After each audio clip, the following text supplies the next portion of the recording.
সম্প্রতি আমাকে অনেকে অনুরোধ করেছেন আমি যেন বালুচিস্তানের উপর একটা ভিডিও করি। তাদের অনুরোধে সাড়া দিয়ে এই বক্তব্যটা রাখা। বক্তব্যটা শেষ হলে আশা করি বালুচিস্তান সম্পর্কে আপনাদের যা কৌতূহল আছে তা মিটবে। বালুচিস্তান সমস্যা কেন? এর ইতিহাস কি? এর সাথে ভূরাজনীতি কতটা জড়িত? বালুচিস্তান কি আদৌ স্বাধীন হবে? বালুচিস্তান সমস্যার আসলে সমাধানটা কি? এবং পাকিস্তান কতটা বালুচিস্তানের জন্য সমস্যায় আছে? সম্প্রতি অ্যা মীর ইয়ার বালুচ নামে এক ব্যক্তি, এক তরুণ লেখক এবং অনলাইন অ্যাক্টিভিস্ট বালুচিস্তানের স্বাধীনতা ঘোষণা করেছেন। তার ঘোষণার কাগজটিও সারা পৃথিবীতে ছড়িয়ে পড়ে সোশ্যাল মিডিয়ার মাধ্যমে এবং তিনি দাবি করেছেন যে বালুচিস্তানের ৮৫% ভূমি এখন যারা স্বাধীনতাকামী ২ টা অর্গানাইজেশন সেখানে আছে। Baloch liberation army, BLA, Baloch liberation front এরকম ২ টো নাম। আরো অনেক সংগঠন আছে। মীর ইয়ার বালুচ কি এই সংগঠনগুলোর সদস্য কিনা সেটাও আসলে ভালোভাবে জানা যায় না। আর তিনি যে দাবি করেছেন ৮৫% ভূমি বালুচ রেবেলদের অধিকারে আছে এখন। এটা আসলে দাবি করা সম্ভব। কারণ দেখেন বালুচিস্তান অনেক বড় একটা জায়গা। বাংলাদেশের প্রায় দ্বিগুণ, দ্বিগুণের চেয়েও বেশি এটা। পাকিস্তানের তো আয়তন আমরা জানি মোটামুটি ৮ লক্ষ বর্গ কিলোমিটার। তার ৪৪% জমি হলো বালুচিস্তান। সেখানে মানুষ বসবাস করে মাত্র ১.৫ কোটি।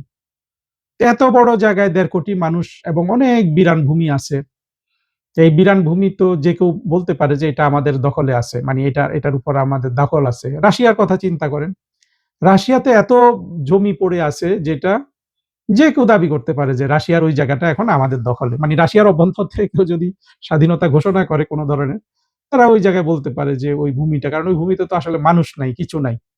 মানি আন্তর্জাতিক সীমানার মধ্যে যতক্ষণ কেউ ঢুকে না এরকম দাবি বাস্তবসম্মত। মানে এরকম দাবি আসলে ওইভাবে কিন্তু যেইভাবে ঠিক ৮৫% জমি একটা রাষ্ট্রের একটা রেবেলদের দখলে আসলে সেটাকে সত্যিকারের দখল বলা যায়, সেটা মীর ইয়ার বালুচের দাবি অনুযায়ী সত্য এমনটা এখন পর্যন্ত মনে করার আসলে কোনো কারণ নাই। আরেকটা চরিত্র পাশাপাশি দেখা যাচ্ছে এক নারী, তরুণী ডাক্তার মাহারাং বালুচ নামে। উনি অনেক বালুচ মানুষের অধিকারের কথাবার্তা ইত্যাদি বলেন। তিনি ঠিক স্বাধীনতা সংগ্রামী কিনা সেটা পরিষ্কার নয়। এই ২ একজন তরুণ, একজন তরুণী ফোরফ্রন্ট এ আছেন। আরো অনেক মানুষ তো আছেন। এর আগে বালুচিস্তান আমাদের কাছে খুব বড়ভাবে ধরা পড়ে বালুচিস্তান সমস্যা ২০০৬ সালে যখন জেনারেল পারভেজ মোশাররফের মিলিটারি আকবর বুকতিকে হত্যা করে। আকবর বুকতি আসলে বালুচিস্তানের প্রধানমন্ত্রী ছিলেন, গভর্নর ছিলেন। তিনি বালুচিস্তানের বেশ কয়েকটা প্রধান ট্রাইবের মধ্যে বুগতি ট্রাইবের রাজা ছিলেন। পারভেজ মোশাররফের বন্ধু ছিলেন পরবর্তীতে এই বালুচিস্তানের মানুষের অধিকতর অধিকার বলতে পারেন যে স্বায়ত্ত শাসনের জন্য আকবর বুগতি পারভেজ মোশাররফের সাথে ঝগড়াঝাটিতে জড়িয়ে পড়েন এবং তিনি রেবেল হয়ে যান, বিদ্রোহী হয়ে তিনি কিছু মানুষ নিয়ে মিলিটারির বিরুদ্ধে যুদ্ধ করেন এবং যেই পর্বতে উনি লুকিয়ে যুদ্ধ করতেন সেই পর্বতে পারভেজ মোশাররফের সৈন্যরা আঘাত করে।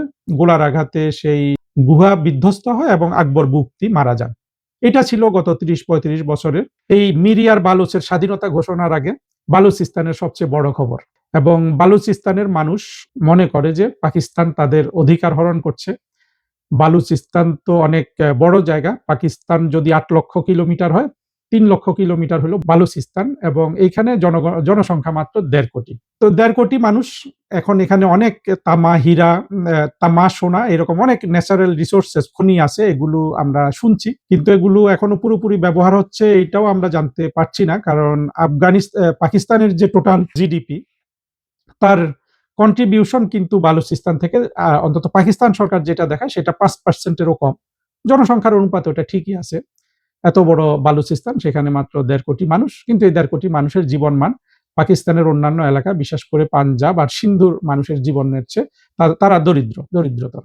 এবং এই যে তারা স্বায়ত্তশাসন চায় এটার জন্য সেখানে মাঝে, মাঝে মিলিটারি অ্যাকশন নেয়। এটা যত নেয় তত ক্ষোভ বাড়ে। ফলে বালুচিস্তানের মানুষের একেবারে শুরু থেকে পাকিস্তান রাষ্ট্রের উপর অনেক ধরনের ক্ষোভ আছে। আমরা বালুচিস্তানের হিস্ট্রিটা একটু দেখি। বালুচিস্তান ছিল এখন যেটা বালুচিস্তান বলে এখানে ৪ টা প্রিন্সলি স্টেট ছিল ১৯৪৭ সাল বা তার আগে। প্রিন্সলি স্টেট তো আপনারা জানেন যে ভারত উপমহাদেশে ভারত যখন ভাগ হয় তখন এরকম প্রিন্সলি স্টেট অনেক ছিল অর্থাৎ স্থানীয় রাজারা এই রাজ্যগুলা শাসন করত। এরা ইংরেজ সরকারকে কর দিত। ইংরেজ সরকার এদের অভ্যন্তরীণ ব্যাপারে হস্তক্ষেপ করত না। কাশ্মীর এমন একটা রাজ্য ছিল যেটা এরকম অনেক ছিল, হায়দ্রাবাদ, এই বালোচেও প্রিন্সলি স্টেট 4টা ছিল, 4টার মধ্যে সবচেয়ে বড় এবং যেটা মূল বালুচিস্তান বলতে পারেন, সেটার নাম ছিল কালাত। কালাতের রাজার নাম ছিল খান, খান অফ কালাত। এই খান অফ কালাতকে অনেকটা এরা বেশ 3-4 বছর মোটামুটি পাকিস্তান, ভারত যখন ভাগ হয়ে যায় পাকিস্তান এবং ইন্ডিয়াতে, ওই প্রিন্সলি স্টেট গুলোকে তো সুযোগ দেওয়া হয়েছিল যে যেদিকে যেতে চায় কিংবা ইন্ডিপেন্ডেন্ট থাকতে চায়। জওহরলাল নেহরু সম্ভবত চেয়েছিলেন যে কালাত স্বাধীন থাকুক, কিন্তু কালাত পরবর্তীতে পাকিস্তান আসলে কালাত অনেকটা জোর করে দখলই করে নেয়। এই দখল করে তারা বালুচিস্তান তৈরি করে। আসলে সেটা দখল না করেও উপায় ছিল না। ওখানে তো কিছু কিছু বলা হয় যে কালাত রাজ্যটা ভারতের সাথে যুক্ত হতে চেয়েছিল, কিন্তু যেহেতু কালাত রাজ্যের সাথে ভারতের আসলে কোনো সীমানা নাই, অনেকটা কালাত যদি ভারতের অংশ হতো, সেটা অনেকটা পূর্ব পাকিস্তান যে পাকিস্তানের অংশ হওয়া এইরকম হয়ে যেত, অর্থাৎ মাঝখানে পাঞ্জাব, সিন্ধ এই প্রভিন্সগুলা পাকিস্তানের থাকতো এবং পরবর্তীতে কালাত, বালুচিস্তান বা কালাত সেটা ভারতের অংশ হতো। এটা বাস্তবসম্মত ছিল না বলে জওহরলাল নেহেরু বা ভারতের নেতারা এটাকে গ্রহণ করেন নাই। তবে আমরা একটা জিনিস দেখি যে বালুচিস্তান কিন্তু ভারতকে তাদের বন্ধু মনে করে। কালাত স্বাধীন থাকতে পারে নাই, পরবর্তীতে পাকিস্তানের অংশ হলো। এখানে আরেকটা মজার ঘটনা আছে। কালাত বা বালুচিস্তানের রাজধানী তো কোয়েটা, কিন্তু এটা দেখবেন বালুচিস্তানটা হলো, এর সাথে সীমানা আছে কার? ইরানের, আফগানিস্তানের, আর আছে আরব সাগর। আর এইদিকে তো সিন্ধ টিন্ধ এগুলো। পাকিস্তানের অন্য 3টা প্রভিন্সেরই এই বালুচিস্তানের সাথে সীমানা আছে। 3টা 4টা যেগুলো আছে, পাঞ্জাব, সিন্ধ, ওই যে খাইবার পাখতুনওয়া, খাইবার পাখতুনওয়ার সাথে বিশাল বিশাল সীমানা আছে। আপনারা যদি কোয়েটার অবস্থানটা লক্ষ্য করেন, যেটা বালুচিস্তানের রাজধানী, ওইটা আবার খাইবার পাখতুনওয়ার কাছাকাছি এবং আফগানিস্তানের কাছাকাছি। সেখানে গোয়াদার বন্দরের নাম আপনারা শুনেছেন। এই গোয়াদার বন্দরের আবার একটা চমৎকার জিনিস, কাহিনী আছে, ইতিহাস। সেটা হলো গোয়াদার বন্দরটা 1958 সালে পাকিস্তানের প্রধানমন্ত্রী ফিরোজ খান নুন এটা ওমান থেকে কিনে নেয়। গোয়াদার বন্দর, যেটা পরবর্তী এখন যেখানে যে বন্দরের অনেক উন্নতি করেছে চীন, এই গোয়াদার বন্দরটা অনেকটা ইরানের কাছাকাছি এবং ওমানের ঠিক উল্টো দিকে, আরব সাগর পার হইলে, অর্থাৎ সাগরের একেবারে স্বল্পতম দৈর্ঘ্য রাস্তাটা হলো 150 কিলোমিটার, অর্থাৎ গুয়াদার থেকে সরাসরি 150 কিলোমিটার গেলে অন্যদিকে আরব সাগর পার হয়ে সেটা হলো ওমান। 1958 সালে গুয়াদারকে, তখন তো এই বালুচিস্তান পাকিস্তানের অংশ, কিন্তু গুয়াদার ছিল ওমানের এবং ওমান থেকে পাকিস্তান এটাকে 3 মিলিয়ন পাউন্ড দিয়ে কিনে নেয়, অনেকটা আলাস্কা কেনার মতো, বা $8 মিলিয়ন তখনকার হিসাবে। কেন? এর 175 বছর আগে গুয়াদারে ওমানি এক সুলতান, সুলতান বা প্রিন্স আর কি, সে পালিয়ে আসে গৃহ বিবাদের কারণে। সে রাজা হতে পারেনি, সে পালিয়ে ওমান থেকে গুয়াদার আসে। আর গুয়াদার তখন কালাতের অংশ। কালাতের যে খান বা রাজা, তিনি গুয়াদারটা, সুলতান বিন আহমেদ, ওই ওমানি প্রিন্স বা রাজার নাম, তাকে দিয়ে দেয়, গিফট করে দেয় গুয়াদার অঞ্চলটা, যাতে উনি ওইখান থেকে খাজনা তুলে এই প্রিন্স চলতে পারে। অর্থাৎ খান একজন রাজা, আরেকজন রাজাকে উনি কতটা আদর যত্ন করলেন। তার কিছুদিন পর, কয়েক বছর পর, 8-10 বছর পর, ওই আহমেদ বিন সুলতান ওমানের রাজা হওয়ার বা শাসক হওয়ার সুযোগ পেয়ে যান। উনি ওমানের রাজা হওয়ার পর ওই গুয়াদার বন্দরটাকে আর কালাতের কাছে ফেরত দেয়নি। ওটা নিজের হিসাবে উনি এটা ওমানেরই অংশ হয়ে যায় তখন। এইভাবে 175 বছর গুয়াদার ওমানের অংশ ছিল, অর্থাৎ ওমান সেটা নিজের মনে করত। অথচ জায়গাটা তাকে হিসাবে দিয়েছিল, বিক্রি করেছে এমন প্রমাণ নাই। ওই কালাতের শাসক এটা তাকে গিফট হিসাবে দিয়েছিল। 1950 সালে নাকি এই ওমান গুয়াদারকে ভারতের কাছে বিক্রি করতে চেয়েছিল, কিন্তু জওহরলাল নেহেরু এটা যেহেতু সরাসরি ভারতের সাথে বালুচিস্তানের যোগাযোগ নাই, উনি এই বন্দরটা কিনতে চান নাই, রাজি হন নাই। রাজি হলে অবশ্য ভারতের জন্য এখন অনেক সুবিধা হতো। পরে 1958 সালে পাকিস্তান এটা কিনে নেয়। কিনে তো এখন সেই গুয়াদারের কাহিনী তো আমরা জানি। বালুচিস্তানের যে মানুষগুলো, এটা যদি আমরা বাংলাদেশের সাথে একটু তুলনা করি, তাহলে আমরা বুঝতে পারবো যে বালুচিস্তানের যে স্বাধীনতার আকাঙ্ক্ষা, এটা কতটা তাদের পূরণ হতে পারে। বালুচিস্তান কিন্তু, আমরা যেমন বাংলাদেশের পুরো বাঙালি, আমাদের ভাষা বাংলা ভাষা। হ্যাঁ, আমাদের এখানে পাহাড়ের বা গোষ্ঠী আছে, কিন্তু মোটা দাগে আমরা কিন্তু বাঙালি ছিলাম। আমাদের স্বাধীনতার নেতা বঙ্গবন্ধু শেখ মুজিবুর রহমান ছিলেন, আওয়ামী লীগ দল ছিল। পুরো আমরা কিন্তু ঐক্যবদ্ধ ছিলাম, এমনকি পাহাড়ের জনগোষ্ঠীও অনেকেই আমাদের সাথে ঐক্যবদ্ধ ছিল, বাট ওইখানে একটু জটিল ইতিহাস আছে, সেই দিকে না যাই।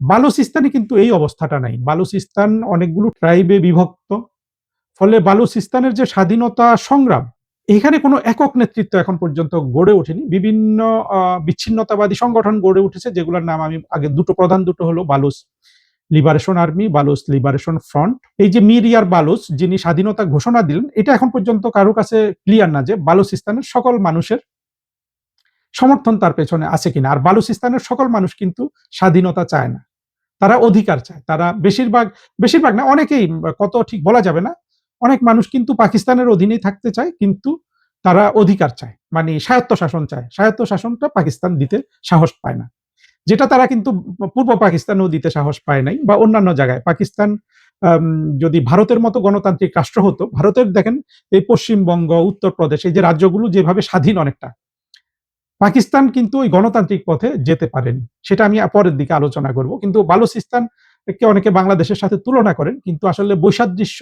অনেক। আমাদের যেমন ছিল বাংলা ভাষা, অনেক একেবারে আমরা পূর্ব পাকিস্তানের ৯৮-৯৯% মানুষের বাংলা ভাষা। বালুচিস্তানে কিন্তু ওই ভাষাভিত্তিকও কিছু নাই। সেখানে বালোচ ভাষা আছে, আরেকটা ব্রাহুই, এটা হলো স্থানীয় দুটো ভাষা। এই ২ ভাষায় কথা বলে যে ১.৫ কোটি মানুষ বালুচিস্তানে আছে, তার ৬০% মানুষের এই দুটো ভাষা। বাকি ভাষায় কথা বলে ওই যে সিন্ধি ভাষা, পাঞ্জাবি ভাষা, উর্দু ভাষা, পশতু ভাষা খুব বেশি ওইখানে চলে। ফলে ঠিক ভাষার ভিত্তিতেও রাষ্ট্রটা বালুচিস্তান ঐক্যবদ্ধ না। আর তো অনেক ট্রাইব আছে। এক ট্রাইবের সাথে আরেক ট্রাইব কিন্তু তারা মারামারি করবে স্বাধীন হয়ে গেলে। কারণ হলো মানুষগুলা সব ওই তারাই সুন্নি মুসলমান। সুন্নি মুসলমান হওয়াতে ওই সুন্নি ইসলাম ফলো করে, এবং যদিও তারা পাকিস্তান রাষ্ট্রের সাথে ঝগড়াঝাটির কারণে এখনো তারা কিছুটা সেকুলার মনে হতে পারে, কিন্তু স্বাধীন হয়ে গেলে বা এসবেও কিন্তু তাদের মধ্যে সমস্যা হতে পারে। আর বালুচিস্তান, আপনারা ইতিমধ্যে এগুলো জানেন, অনেক বক্তব্য শুনেছেন যে বালুচিস্তান যে এই একই টাইপের মানুষ বা একই ভূমি আফগানিস্তানেও কিছুটা আছে, ইরানেও কিছুটা আছে। এরা সবাই যদি বালুচ বলি, এই সুন্নি মুসলমানগুলো আফগানিস্তানেও আছে, ইরানেও আছে, যদিও ইরানের বড় অংশটা হলো শিয়া। ফলে বালুচিস্তান স্বাধীন হয়ে যাক, এই ইরান চাইবে কি চাইবে না এইটা নিয়ে এক ধরনের ইরান এখন হয়তো পাকিস্তানের সাথে তাদের একটা টানাপোড়েন গেছে, সেখানে তারা বালুচিস্তানে সবসময়, বালুচিস্তান কিন্তু ইরানের জন্য সুবিধাজনক, নানানভাবে তারা প্রভাব বিস্তার করতে পারে। কিন্তু বালুচিস্তান স্বাধীন হলে ইরানের যে বালুচরা আছে তাদেরও হয়তো স্বাধীনতা কামিতা আসতে পারে, যে বালুচিস্তানের অংশ হওয়া, এটা কিন্তু মাঝে মধ্যে হয়। ফলে ইরানকে এটা কিন্তু খেয়াল রাখতে হয়। আর বালুচিস্তান বা খাইবার পাখতুনওয়া, এইখানে যে ডুরান্ড লাইনটা আছে, যেটা ব্রিটিশরা করেছিল, যেটা মূলত পাকিস্তান আর আফগানিস্তানের মধ্যে সীমারেখা, এই সীমান্ত রেখাটাকে কিন্তু আফগানিস্তান ফেয়ার মনে করে না। খাইবার পাখতুনওয়ার বেশিরভাগ এটাকে আফগানিস্তান তারই অংশ মনে করে। কারণ এইখানকার মানুষের বেশিরভাগ মানুষ হলো পাঠান, তাদের ভাষা হলো পাশতু। বালুচেও একটা অংশে এই পাঠানরা বসবাস করে, তাদের ভাষা পাশতু। এবং পাশতু হলো, আপনারা জানেন কিনা, পাশতু হলো আফগানিস্তানের দুটো, মানে প্রধান ভাষা আর কি। আফগানিস্তানের দুটো সরকারি ভাষা আছে, এই একটা হলো পাশতু। এগুলো হলো জটিল ভূ রাজনীতি। আর পাকিস্তান আর চীন তো কোঅপারেশন করে গুয়াদার বন্দরে ব্যাপক উন্নতি করে ইকোনমিক করিডোর, যেটা তারেক রহমানকে প্রস্তাব দিয়েছে বা তারেক রহমান দিয়েছেন বলে আমরা শুনি, বাংলাদেশ থেকে চীন পর্যন্ত এই ইকোনমিক করিডোর তো ওইখানে তৈরি হয়ে গেছে, হচ্ছে।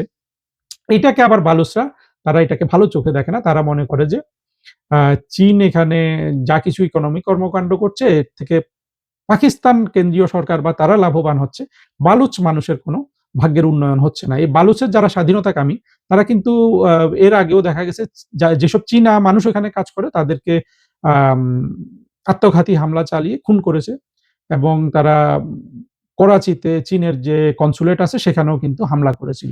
এই অবস্থায় এটা মোটামুটি বালুচিস্তানের ভূমিরূপ, বালুচিস্তানের ইতিহাস। এটার পরিপ্রেক্ষিতে আমরা যদি বালুচিস্তানের স্বাধীনতার যে স্বপ্নটা বালুচ পিপল দেখে, এই স্বাধীনতার স্বপ্নটা আসলে আমি যতটুকু বুঝি, অনেকে রাগ করবে, সার্বিকভাবে দেখলে কিন্তু বালুচিস্তানের স্বাধীনতার যে স্বপ্নটা বাস্তব, সেটা কিন্তু স্বাধীন হওয়াটা আর যে আকাঙ্ক্ষা এবং এটা বাস্তবায়িত হওয়া কিন্তু আসলে বাস্তব ভিত্তিক না। কারণ হলো মানুষ অনেক কম সেখানে। ১.৫ কোটি মানুষকে পাকিস্তানের যে বিশাল সামরিক বাহিনী, এদেরকে অবদমিত করে রাখা পাকিস্তানের জন্য কঠিন না। আমরা কিভাবে স্বাধীন হতে পেরেছিলাম? আমাদেরকে একদিক থেকে ভারত সহায়তা করেছে, অন্যদিক থেকে আমরা কিন্তু বিচ্ছিন্ন ছিলাম। পশ্চিম পাকিস্তানের সাথে আমাদের কিন্তু ব্যাপক দূরত্ব ছিল। কিন্তু বালুচিস্তানের আবার সেই সুযোগটা নাই। বালুচিস্তান পাকিস্তানের সহজে সেখানে তারা সেটা সামরিক অ্যাকশন পরিচালনা করতে পারে। অন্যরা হয়তো সহায়তা করতে পারে, কিন্তু তাদের এইরকম জিওগ্রাফিক্যাল লোকেশনের কারণে পাকিস্তানি সেনাবাহিনী সেখানে আপার হ্যান্ড পায়। এইখান থেকে বালুচিস্তানকে স্বাধীন করা, এটা হয়তো কোনোদিন হতেও পারে, কিন্তু বালুচিস্তানের স্বাধীনতাটা কিন্তু, এতে কিন্তু আবার পাকিস্তান রাষ্ট্রের এখানে কোনো সুখবর নাই তার জন্য আসলে। পাকিস্তান রাষ্ট্রের সুখবর নাই। দেখেন এই যে পাকিস্তান অধিকৃত যে কাশ্মীর অঞ্চলটা, সেটাতেও কিন্তু এখন স্বাধীনতার ডাক বা ভারতের সাথে মিশে যাওয়ার ডাক আছে। কারণ হলো যে ইকোনমিক ডিপ্রাইভেশন। পাকিস্তান রাষ্ট্রটা নানান কারণে এই বালুচিস্তান বা পিওকে তে আপনার ইকোনমিক ডেভেলপমেন্ট করতে সাহস পায় না। তারা পূর্ব পাকিস্তানে কিছু পেয়েছিল। আমরা শুনি তো আইয়ুব খানের সময় উন্নয়নের দশক-টশক ইত্যাদি ছিল। কিন্তু বালুচিস্তান বা পিওকে তে এগুলা করতে গেলে ওরা ভাবে যে কোন দিন আবার স্বাধীন হয়ে যায়।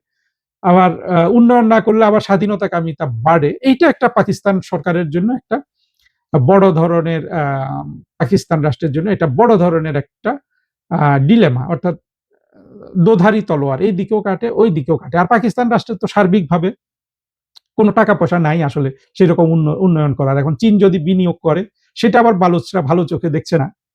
তো সব দিক থেকে আসলে রাষ্ট্র ব্যবস্থা হিসাবে পাকিস্তান একটা কৃত্রিম রাষ্ট্র ব্যবস্থা জারি হয়েছিল পাকিস্তানে। তার অভিশাপ কিন্তু পাকিস্তান এভাবে বয়ে বেড়াচ্ছে। বালোচ, ওইদিকে পিওকে, সিন্ধেতেও ওদের এক ধরনের জন অসন্তোষ আছে। শুধু পাঞ্জাবটা তাদেরকে আসলে মূলত পাকিস্তান মনে করে। খাইবার পাখতুনওয়া তো এটা আবার আফগানিস্তান মনে করে। এটা তাদের অংশ। যদিও এখন ভয়ে তারা এটা বলে না, কারণ আফগান তো চালাচ্ছে যারা, তারা হলো তালেবান। তালেবানদের তো অত শক্তি-টক্তি নাই পাকিস্তান রাষ্ট্রের সাথে যুদ্ধ করার জন্য। তাহলে বালুচিস্তান সমস্যার আসলে সমাধানটা কি হতে পারত? বালুচিস্তান সমস্যার সমাধান হতে পারত পরিপূর্ণ ন্যায় বিচার, অর্থাৎ পাকিস্তান রাষ্ট্র যদি তাদের উপর পরিপূর্ণ ন্যায় বিচার করত এবং মানুষকে এই বোধটা দিতে পারত যে রাষ্ট্র তাদের উপর ন্যায় বিচার করছে, সেই বোধ পাকিস্তান দিতে পারে না। এর কারণটা কিন্তু পাকিস্তান রাষ্ট্র গঠনের মধ্যে নিহিত। আমরা যদি ভারত পাকিস্তান ভাগ হওয়া থেকে দেখি, আমরা দেখলাম যে ভারত গেল গণতন্ত্রের পথে, ধর্মনিরপেক্ষতার পথে, পাকিস্তান গেল মৌলবাদের পথে। যদিও মোহাম্মদ আলী জিন্নাহ বলেছিলেন স্বাধীন হওয়ার পর, পাকিস্তান গঠন হওয়ার পর, যে পাকিস্তানে আজকে কোনো হিন্দু মুসলমান নাই, সবাই পাকিস্তানি। কিন্তু জিন্নাহ সাহেব আসলে ইসলাম ধর্মও বুঝতেন না, মৌলবাদও বুঝতেন না। উনি তো ২ পুরুষ আগে হিন্দুই ছিলেন। কিছুই জানতেন না। ইসলাম সম্পর্কে উনার কোনো ধারণাই ছিল না। উনি অবশ্য গণতান্ত্রিক মানুষ ছিলেন এবং ভারত বিভাগের জন্য জিন্নাহকে আমি দায়ী করি। ভারতের নেতাদেরও দায়ী করি। কিন্তু জিন্নাহ সাহেব কে একবার ইমরান খান একটা বক্তৃতায় বলেছিল যে, লোকে ইমরান খানকে সিধে মানে সহজ সরল বলে। উনি জোর গলায় বলছে। আমি এই বক্তৃতাটা দেখেছিলাম যে, কায়েদে আজম ভি বহুত সিধে থি। আমি জানি না, আমার হিন্দি উর্দু অত ভালো না। এই কথাটা বলেছিল। আমাকে তোমরা সিধা বলো, সহজ সরল বলো। জিন্নাহ সাহেবও তো সহজ সরল ছিল। আসলে এখান থেকে বোঝাই যায় যে এরা আসলে সহজ সরল। সহজ সরল কি? নির্বুদ্ধিতার পরিচয়। মানুষ হিসাবে খুব বেশি শিক্ষা দীক্ষায় যে অক্সফোর্ড পাস করে ইত্যাদি করে, যে আমি কতক্ষণ আগে সিরাজুল ইসলাম চৌধুরী সম্পর্কে একটা বক্তব্য রেখেছি। আশা করি আপনারা ওইটা শুনবেন। এই লোকগুলো মূলত আসলে অনালোকিত মানুষ। এই যে দেখেন ইমরান খান, সে কিন্তু সামরিক বাহিনীর কাঁধে ভর করে পাকিস্তানে এত জনপ্রিয়তা, অন্তত রাজনৈতিক ক্ষমতা দখল করেছিল। সে অবশ্যই এখন অনেক জনপ্রিয়। কারণ যখন একজন নেতাকে আমরা তো শুনি যে পাকিস্তানের জেলে তার উপর লুতিকর্ম করা হচ্ছে, এরকম খবর কিন্তু বের হয়েছে। লুতিকর্ম আপনারা নিশ্চয়ই বোঝেন, বাংলাদেশের মাদ্রাসার হুজুররা যেটা করে শিশুদের উপর। এই লুতিকর্মের জন্য অভিযোগে অন্তত আনোয়ার ইব্রাহিমকে মাহাথির মোহাম্মদ জেলে পাঠিয়েছিল। তো যখন মানুষ শুনবে যে আমাদের নেতার উপর বা এরকম একজন ইমরান খানের উপর লুতিকর্ম হয় কিনা বলতে পারবো না, তখন তো আসলে তার জনপ্রিয়তা অনেক বাড়ে। কিন্তু আজকে ইমরান খানকে কে আটকে রেখেছে? পাকিস্তানের সামরিক বাহিনীগুলা, সেনাবাহিনী কিন্তু ইমরান খানকে জেলের মধ্যে বন্দী করে রেখেছে। অথচ ইমরান খান কিন্তু এই আইএসআই কে সুনাম করে আইএসআই এর সাথে সখ্য গড়ে তুলে উনি কিন্তু পাকিস্তানের রাষ্ট্রের ক্ষমতাসীন হয়েছিলেন। এই পুরো ব্যবস্থার মধ্যে তো ইমরান খানও, আমি তো বলব সিধে থিয়া, অর্থাৎ ওই মানে সহজ সরল মানে হলো বুদ্ধিমান মানুষ না আরকি। কোনোভাবেই প্রজ্ঞাবান মানুষ না। গণতান্ত্রিক তো বোঝাই যায় যে এদের গণতন্ত্র হলো যখন ওই পাকিস্তান রাষ্ট্রের অধীনে, জানি না ইমরান খান গণতান্ত্রিক হতেও পারে। কিন্তু আসলে পাকিস্তান রাষ্ট্রের মধ্যে গণতন্ত্রটা সম্ভব নয়। কেন সম্ভব নয়? গণতন্ত্র আর শরিয়া আইন ২ টা একসাথে চলে না। এইজন্য ইসলাম ধর্মের সুনাম রক্ষা করার জন্যই আমরা কিন্তু বলি যে আপনারা ধর্মনিরপেক্ষতাটা মেনে নেন। ধর্মটাকে ব্যক্তিগত পর্যায়ে পালন করেন আর রাষ্ট্রকে সংবিধান অনুযায়ী চলতে দেন। সেই সংবিধানে লেখা থাকবে রাষ্ট্র সবার। হিন্দু, মুসলমান, বৌদ্ধ, খ্রিস্ট, আস্তিক, নাস্তিক সবার। এইটা মেনে নিলে আসলে এই জিনিসটা যে পাকিস্তান করতে পারে নাই, এই ব্যর্থতা, এই গজবটা পাকিস্তান ক্যারি করছে। এই জন্য তাদের নানান জায়গায় অসন্তোষ এবং একটা কৃত্রিমভাবে পাকিস্তান রাষ্ট্রটা বেঁচে আছে। সেই কৃত্রিমতাটা কি? কৃত্রিমতাটা হলো আপনার সেনাবাহিনী দ্বারা, অর্থাৎ পাকিস্তান, পাঞ্জাব, সিন্ধ এই অঞ্চলের ২০ ভাগ জমিদার, তাদেরই ছেলে মেয়েরা এই পাকিস্তানের ডিপ্লোম্যাট। গরিব থেকেও আছে, বাট ডমিনেন্ট পার্ট হইলো ওইটা। ডিপ্লোম্যাট, সিভিল সার্ভেন্ট, পুলিশ সার্ভিসের সবাই, মিলিটারি, এরা সবাই হলো পাকিস্তানের এই জমিদার শ্রেণী। এই জমিদার শ্রেণী পাকিস্তানি মিলিটারি দ্বারা পাকিস্তান রাষ্ট্রটাকে জীবিত রেখেছে। আপনারা দেখেছেন ফিল্ড মার্শাল অসীম মুনিরের কাছে তাদের যে প্রধানমন্ত্রী শাহবাজ শরীফ অনেকটা পুতুলের চেয়েও মানে অপমানজনক। যখন আমরা দেখি যে প্রেসিডেন্ট ট্রাম্প দুইজনকে একসাথে ডাকে, এটা বড়ই অপমানজনক। অর্থাৎ আপনি বন্ধু-বান্ধব হিসাবে ডাকতে পারেন, কিন্তু প্রধানমন্ত্রী যখন ফিল্ড মার্শাল শাহ ছাড়া এরকম গুরুত্বপূর্ণ সফর করতে পারে না, কিংবা আমরা দেখেছি যে ইরান ইউএস এর যে মিটিং তারা করে দিয়েছিল, সেখানেও আসিফ মুনিরই সব ওই আছে আরকি। এই যে শাহবাজ শরীফ ওইরকম আছে আরকি। এরকম একটা জিনিস আমরা কিন্তু বাংলাদেশে সময় দেখেছিলাম। মঈনুদ্দিন ফখরুদ্দিনের সরকারটা যখন চলছিল, ওই ফখরুদ্দিনের আজকে মনে করেন যে পাকিস্তানের শাহবাজ শরীফ আর আসিম মুনিরের যে ক্ষমতার ভারসাম্য, সেটা ২০০৭-৮ সালে ঠিক জেনারেল মঈন ছিলেন আসিম মুনিরের জায়গায়, আর ফখরুদ্দিন ছিলেন শাহবাজ শরীফের জায়গায়। যাই হোক, আমি জেনারেল মঈনুল আহমেদকে ভালোবাসি। উনি দেশপ্রেমিক মানুষ। উনি কিন্তু বাংলাদেশের গণতান্ত্রিক ব্যবস্থাকে রক্ষা করেছিলেন, যেটা জেনারেল ওয়াকার এসে পুরোপুরি জঙ্গিদের হাতে বাংলাদেশকে তুলে দিল। কিন্তু এই যে দেখুন, পাকিস্তান যে শুরুতেই একটা গণতান্ত্রিক রাষ্ট্র হতে পারল না। আর মোহাম্মদ আলী জিন্নাহর ওই যে সিধে সহজ সরল নির্বুদ্ধিতাটা কি?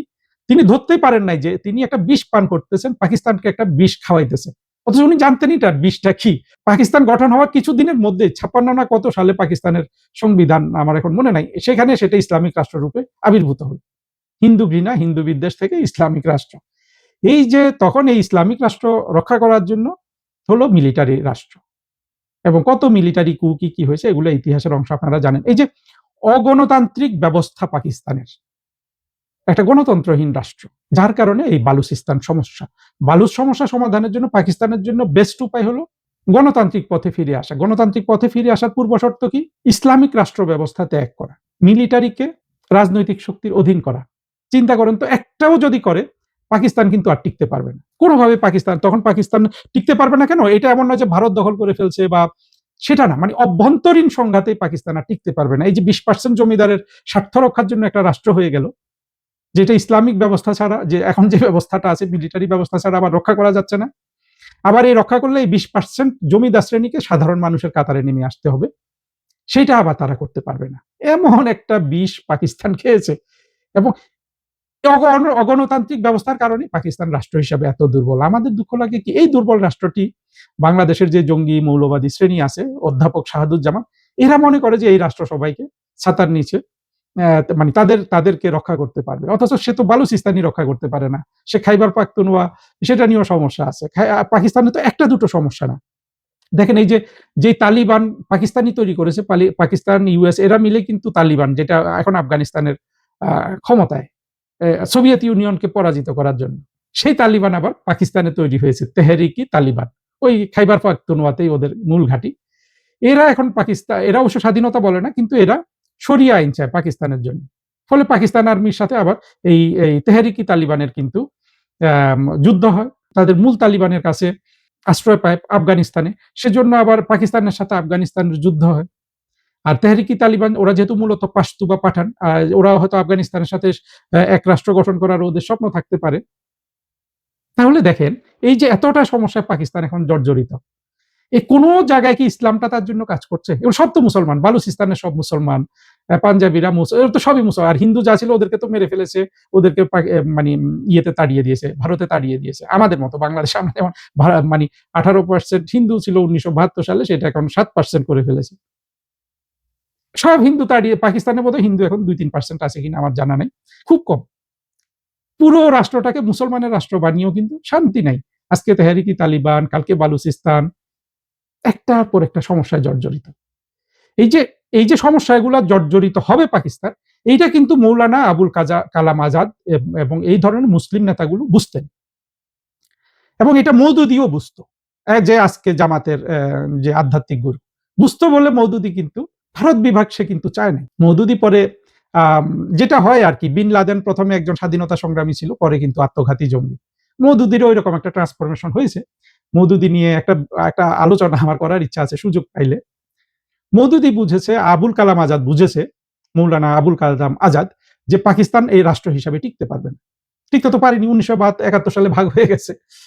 সব কিন্তু মুসলমান। মুসলমানদের হয়েও কিন্তু এইটাই তো আসলে আমাদের বাংলাদেশের মানুষদের এটাই বোঝা উচিত যে তারা যে ধর্মীয় শাসনটা চায় জামাত, যে জামাত এখন পাকিস্তানে তো যার কোনো ভাত নাই। পাকিস্তানে কোনো জামাতের কিন্তু সদস্য নাই, সংসদ সদস্য নাই। বাংলাদেশে নাকি ৭৫ সিট। যাই হোক, আলোচনাটা দীর্ঘায়িত করতে চাই না। মূল কথা হলো বালুচিস্তান সমস্যা অলমোস্ট বর্তমান অবস্থায় স্বাধীনতা যেমন অসম্ভব মনে হচ্ছে, কোনদিন স্বাধীন হতে পারে। আবার বালুচিস্তানের পাকিস্তান রাষ্ট্র কাঠামোর মধ্যেও তাদের সমস্যার সমাধান অসম্ভব। কারণ হলো পাকিস্তান রাষ্ট্র যে ধরনের রাষ্ট্র তারা গঠন করেছে, এটা কোনোভাবেই একটা রাষ্ট্রকে ঐক্যবদ্ধ রাখার কোনো ফর্মুলা না, যে একটা মিলিটারি ধর্মীয় রাষ্ট্র কায়েম করা। এখন বালুচিস্তানের স্বাধীন হওয়ার মতো তাদের আ জনসংখ্যা, শক্তি, ঐক্য কোনটাই নেই। তারা কিন্তু ঐক্যবদ্ধ না, এবং তাদের চাহিদা কারো স্বাধীনতা, কারো আত্মনিয়ন্ত্রণের অধিকার, অর্থাৎ যেটা স্বায়ত্তশাসন এইরকম। তো এই অবস্থায় তারা আছে, অর্থাৎ আমি যেটা দেখি বালুচিস্তানের সামনে একটা চিরন্তন দুঃখ। এই চিরন্তন দুঃখ কতদিন থাকবে? যতদিন পাকিস্তান রাষ্ট্রটা থাকবে। পাকিস্তান রাষ্ট্র কতদিন থাকবে বলা মুশকিল। কারণ পাকিস্তান তো অর্থনৈতিকভাবে দেউলিয়া। বিশ্বের সবচেয়ে বেশি ভিক্ষুকের দেশ পাকিস্তান অফিসিয়ালি। অভ্যন্তরেও, আবার এই যে মিডল ইস্টেও। আবার ভূরাজনৈতিকভাবে পাকিস্তান এখন নানান জটিলতা আক্রান্ত হচ্ছে। সৌদি আরবকে রক্ষা করবে বলে তারা আম কি চুক্তি-টুক্তি করেছে। এখন ইরান তাদের বিরুদ্ধে চলে যেতে পারে সৌদি আরবকে রক্ষা করতে গেলে।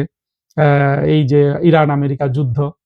তারপরে কাশ্মীর নিয়ে তাদের যে কাশ্মীরের যে অংশ তারা অধিকার করেছে, তারা এখন ভারতের সাথে দেখতে চায়। আচ্ছা, কাশ্মীর নিয়ে একটু বলি, দেখেন। পাকিস্তান কিন্তু সে যে অংশটা কাশ্মীরের দখল করে রেখেছে, সেই অংশে কোনো অর্থনৈতিক উন্নয়ন করতে সাহস পায় না। আবার দেখেন, ভারত কিন্তু তাদের যে রাজ্য জম্মু এবং কাশ্মীর, সেখানে কিন্তু তারা ব্যাপকভাবে উন্নয়ন করছে, এবং ধীরে, ধীরে কিন্তু সেখানে যে পাকিস্তানের পৃষ্ঠপোষকতায় যে সন্ত্রাসবাদ এবং স্বাধীনতা ইত্যাদির দাবি ছিল, ওগুলা কিন্তু এখন সন্ত্রাসবাদ কমে আসছে। আমি কাশ্মীর প্রশ্নে ভারতকে কেন সমর্থন করি? কারণ হলো যে ইসলামিক রাষ্ট্র গঠন করতে চাওয়া একটা চিরন্তন অভিশাপ। ধর্মীয় রাষ্ট্র গঠন করতে চাওয়া। পাকিস্তান যদি সেখান থেকে বের হয়ে আসতে পারত, ঠিক মোহাম্মদ আলী জিন্নাহ যদি আরো ২০ বছর বেঁচে থেকে যদি পাকিস্তানটাকে ঠিক করে দিয়ে যেতে পারত, এবং পাকিস্তান যদি একটা কি বলে, একটা গণতান্ত্রিক রাষ্ট্র হতো ভারতের মতো, যদিও ভাগ হয়ে গিয়েছিল, এই ২ টা রাষ্ট্র কিন্তু পাশাপাশি থেকে বন্ধুত্বপূর্ণ সম্পর্ক রক্ষা করে এরাই আবার এই ভারত উপমহাদেশকে অনেক অর্থনৈতিক উন্নয়ন করতে পারত। এটা পারে নাই একমাত্র। দেশভাগের জন্য তো একটা গজব হয়ে গেছে। ২য় গজব হলো পাকিস্তানের ধর্মীয় শরিয়া রাষ্ট্র হইতে চাওয়া। এবং যেটা মিলিটারি ছাড়া আর কেউ ঐক্য রাখতে পারে না, এবং যার রাষ্ট্রটা এখন শুধু মিলিটারি এবং ২০% জমিদারের স্বার্থ রক্ষা করে, আর কারো স্বার্থ রক্ষা করতে পারে না। হ্যাঁ, পারে, তাদেরকে কলা, মূলা ইত্যাদি দেয়া হয়, সাবসিডাইজ ফুডও দেয়া হইতে পারে। কিন্তু ওই মানুষগুলার না ঐরকম ভাগ্য, যে ওই ২০% জমিদারের যে ভাগ্য, সেই ভাগ্যটা কখনো তৈরি হবে না। তাদের ভাগ্যে ওইটা নাই। আমাদের বাংলাদেশ, আমরা সৌভাগ্যবান যে আমাদের ঐরকম, আমাদের যদিও মিলিটারি ঐরকমই হইতে চায়, আমাদের মিলিটারি বা আমলাতন্ত্র। কিন্তু বাংলাদেশে এটা সম্ভব না। এটা বঙ্গবন্ধু ভেঙে দিয়ে চলে গেছেন। আমরা যদি বাংলাদেশকে উদ্ধার করতে পারি, আমরা কিন্তু ওই গণতান্ত্রিক রাষ্ট্র কায়েম করতে পারব। এই যে আমরা যে গণতান্ত্রিক রাষ্ট্র হিসাবে আসলাম, এটা ছিল আমাদের জন্য একটা পরম সৌভাগ্যের বিষয়। এই সৌভাগ্য পাকিস্তানে নাই। ফলে বালুচিস্তান আলাদা, মানে বালুচিস্তানের দুঃখ ততদিন আছে যতদিন এই পাকিস্তান রাষ্ট্র আছে। আমার মনে হয় আপনারা বুঝতে পেরেছেন যে আসলে বালুচিস্তানের স্বাধীন হওয়া যেমন অত্যন্ত দুরূহ, আবার বালুচিস্তান সমস্যার সমাধান হওয়া অত্যন্ত দুরূহ। তাহলে বালুচ মানুষগুলাকে একটা চিরন্তন দুঃখের মধ্যে ঢুকিয়ে দিল। কে ঢুকিয়ে দিল? ঢুকিয়ে দিল ইসলামিক রাষ্ট্র কায়েমের পাকিস্তানের যে ভুল পন্থা এটা। এখন ভূ-রাজনীতির কথাটা কেন আমি এত গভীর করে বললাম না? দেখুন, ভূ-রাজনীতি সবসময় থাকে। ভূ-রাজনীতি একটা রাষ্ট্রের মধ্যে মানুষ যখন বিভক্ত, বিদেশি শক্তিরা এসে এখানে প্রভাব বিস্তার করার চেষ্টা করবে। আমরা যেমন বাংলাদেশে দেখেছি যে ২০২৪ এ মার্কিন যুক্তরাষ্ট্র জঙ্গিদের সাথে মিলে শেখ হাসিনা সরকারের পতন ঘটিয়েছে। তো এখন বালুচিস্তান যেহেতু তারা স্বাধীনতা চায়, সেখানে ভারত, চীন, মার্কিন যুক্তরাষ্ট্র, যত যারা এই অন্য রাষ্ট্রে প্রভাব বিস্তার করতে চায়, সৌদি আরব, তারা সবাই সেটা করবে সেখানে। এটা খুবই স্বাভাবিক। এখন পাকিস্তান যদি গণতান্ত্রিক রাষ্ট্র হতো, বালুচরা যদি ফিল করতো যে তারা পাকিস্তানি, তাহলে তো এই ভূ-রাজনীতির যে প্রভাব বলি আমরা, সেটা সেখানে থাকতো না। বাংলাদেশে ভূ-রাজনীতি নিয়ে অতি এমফাসাইজ করা হয়। এটার কারণ হলো আমাদের জ্ঞানের অভাব। ভূ-রাজনীতি কখনোই সেখানে খুব বেশি গভীরে যেতে পারে না, যেখানে মানুষ ঐক্যবদ্ধ। ঐক্যবদ্ধ হলে আপনার গণতন্ত্র দরকার। আমাদের গণতান্ত্রিক স্বপ্ন কারা নষ্ট করেছে? স্বাধীনতা বিরোধীরা। বাংলাদেশ তো এই শুরু থেকে স্বাধীনতা বিরোধীরা ঢুকে গেছে জাসদে, তারপরে জামাত, এইভাবে আমরা কিন্তু 50-50 রাষ্ট্রটা ভাগ হয়ে আছি। আমাদের শক্তি হলো ইতিহাস এবং সভ্যতা, স্বাধীনতা বিরোধীদের ওইটাই আবার দুর্বলতা। আপনি যদি ভূ-রাজনীতি দিয়ে সবকিছু বিচার করেন, আপনি হয়তো ক্যান্সার আপনার ক্যান্সারে ধরেন যখন জ্বর হলে আপনি একটা প্যারাসিটামল খেলেন, আপনার জ্বরটা সাময়িকভাবে সেরে গেল, ক্যান্সারটা তো সারল না। ভূ-রাজনীতির আয়না বা প্রিজম বলুন বা চশমা দিয়ে যদি আপনি কোনো রাষ্ট্রের সমস্যা দেখেন, আপনি ওই প্যারাসিটামলটাকে, জ্বরটাকে দেখবেন, ক্যান্সারটাকে দেখবেন না। আমি যে বক্তৃতাটা রাখলাম একটু অগোছালো হলো, আমি কিন্তু আপনাদেরকে ক্যান্সারটা দেখিয়ে দিলাম। সেই ক্যান্সারটা হলো গণতন্ত্রহীন পাকিস্তান। অর্থাৎ এটার জন্য প্যানাসিয়া বা সর্বরোগের ওষুধ হতে পারত গণতন্ত্র, সেটা দিতে পারছে না। গণতন্ত্র দিতে হলে মিলিটারিকে সরে যেতে হবে, সে সরতে পারছে না। ফলে পাকিস্তান না একটা কৃত্রিম রাষ্ট্র হিসেবে টিকে আছে এবং কৃত্রিম রাষ্ট্রের স্থায়িত্ব বর্তমান পৃথিবীতে নাই। সুতরাং গজবটা আসবে পাকিস্তানের উপর, যতটা না বালুচিস্তানের উপর।